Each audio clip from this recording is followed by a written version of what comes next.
most terrifying aspect of this case isn't that an anonymous letter writer terrorized an entire town for nearly 2 decades. It's that even after the prime suspect was locked in solitary confinement with no mailing privileges, the threatening letters continued to arrive, proving that either the wrong person was imprisoned or something far more sinister was at work. Viewer discretion is advised. If you're fascinated by unsolved mysteries and small-town secrets, please take a moment to like this video and subscribe to our channel with notifications turned on for more incredible stories like this one. In 1976, the small town of Circleville, Ohio, seemed like the perfect embodiment of American small-town life. With a population of just over 11,000 people, it was the kind of place where everyone knew everyone, where families had lived for generations, and where the biggest annual event was the famous pumpkin show that drew visitors from across the Midwest. Main Street was lined with local businesses. Children rode their bikes safely through tree-lined neighborhoods, and secrets were typically confined to whispered conversations over backyard fences. But beneath this idyllic surface, Circleville harbored the same human dramas that exist in any community.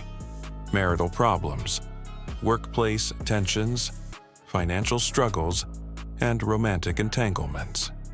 What made Circleville different was that someone was watching, someone was listening, and someone was taking notes. In March 1977, this anonymous observer would begin a campaign of psychological terror that would destroy lives, tear apart families, and leave the community forever changed. The first letter arrived in Mary Gillespie's mailbox on an otherwise ordinary day in March 1977. Mary was a 35-year-old school bus driver, married to her high school sweetheart Ron Gillespie, with whom she had 2 children.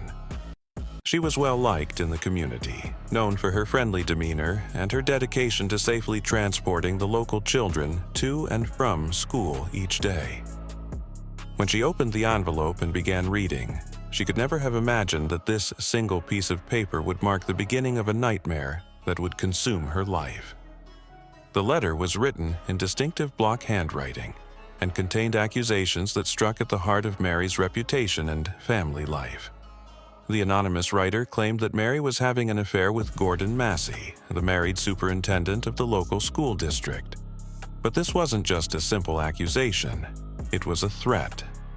The letter warned Mary to end the alleged relationship or face consequences, and most chillingly, it mentioned that the writer had been watching her house and knew she had children. The content of that first letter was deeply disturbing. Mrs. Gillespie, stay away from Massey. Don't lie when questioned about meeting him. I know where you live. I've been observing your house and know you have children. This is no joke. Please take it serious. Everyone concerned has been notified. It will be over soon. The misspellings and grammatical errors would become a consistent feature of the letters, but the threat was crystal clear. Mary was devastated by the accusations, which she vehemently denied. She and Gordon Massey worked in the same school district, and while they knew each other professionally, she insisted there was no romantic relationship between them. However, the damage was immediate. In a small town like Circleville, rumors spread quickly, and the mere suggestion of an affair was enough to set tongues wagging and reputations crumbling. The letters didn't stop with Mary. Soon, her husband Ron began receiving similar correspondence, but these messages took an even more sinister tone. The writer urged Ron to take violent action against his wife and her alleged lover, with one letter stating, "Mr. Gillespie, your wife is seeing Gordon Massey. You should catch them together and kill them both. He doesn't deserve to live." Other letters threatened Ron's own life if he didn't take action, warning that his failure to address the situation would result in his own death. The psychological pressure on the Gillespie family was immense. Ron, a gentleman who worked as a truck driver, found himself torn between his love for his wife and the persistent accusations that were destroying their marriage. The letters weren't just sent to the family, they were also mailed to newspapers, elected officials, and other residents of Circleville, ensuring that the allegations became public knowledge and the subject of widespread gossip. As the months passed, the letter writer's campaign expanded beyond the Gillespie family. Dozens of other residents began receiving anonymous letters that exposed their most intimate secrets and private affairs. The writer seemed to possess an almost supernatural knowledge of the town's hidden scandals, from extramarital affairs to financial improprieties to family disputes that had never been discussed outside of private homes. The letters were accompanied by other forms of harassment. Offensive signs began appearing along Mary's school bus route, forcing Ron to drive around town each morning to remove them before his wife had to see them. Anonymous phone calls added another layer of terror, with the caller making threats and accusations at all hours of the day and night. The entire Gillespie family lived in a state of constant fear and anxiety. The situation reached a tragic climax on the evening of August 19, 1977. Mary had traveled to Florida with her sister-in-law, leaving Ron at home with their children.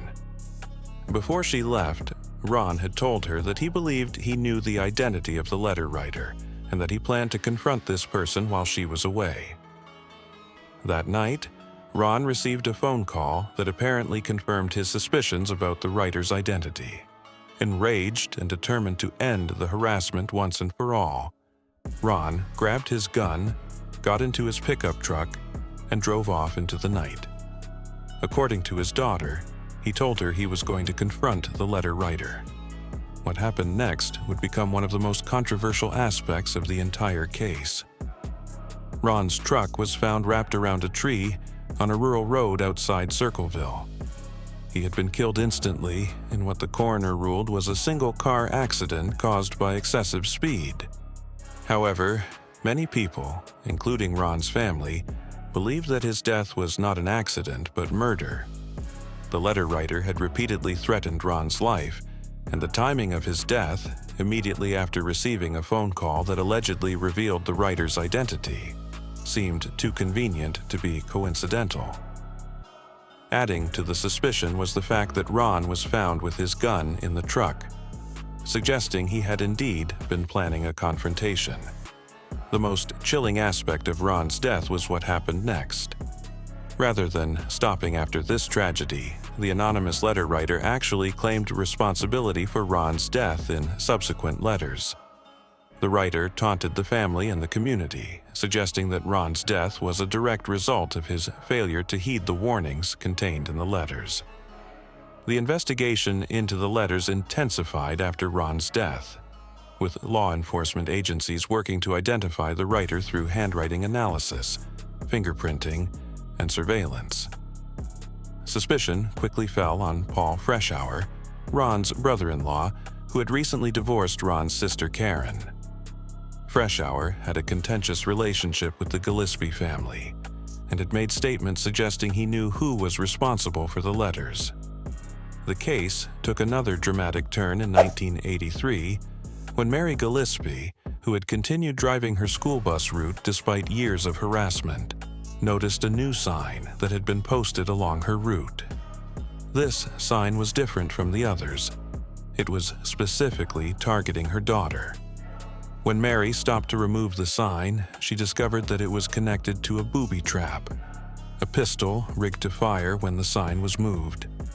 The booby trap was a sophisticated device that could have killed Mary if it had functioned properly. Fortunately, the mechanism failed to fire, but the intent was clear.